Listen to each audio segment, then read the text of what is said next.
Nobyembre noong 2014 nang ipanananawagan natin ng tulong ang batang si Mark. Isang bukol na sinlaki ng melon na tumitimbang ng 1 kilo ang pasa ng 3 taong gulang na bata.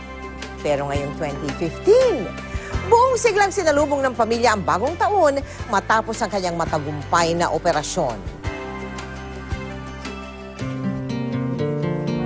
Sa halip na nakikipaglaro sa labas, sa 4 na sulok ng kanilang munting tahanan umiikot ang mundo ng batang si Mark.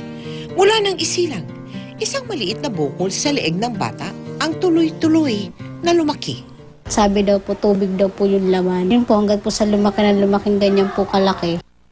Ayon kay Dr. Gutierrez, cystic hygroma ang kondisyon ni Mark. At kung mapapabayaan, maaaring makaapekto sa kanyang paghinga at pananalita. Nitong Disyembre lang, naging matagumpay ang operasyon ni Mark.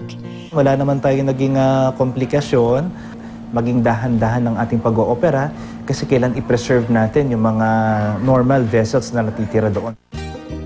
At nang makauwi na sa kanilang tahanan sa bayan ng Rodriguez sa Rizal, eto na si Mark ngayon.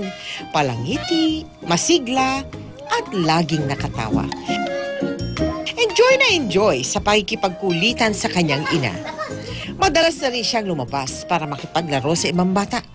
Mas masaya po yung bagong taon namin ngayon dahil wala na po siyang bukol sa leeg. Tumaba po siya, naging malusog po siyang kumain. Makakapag-aral na po siya ng maayos.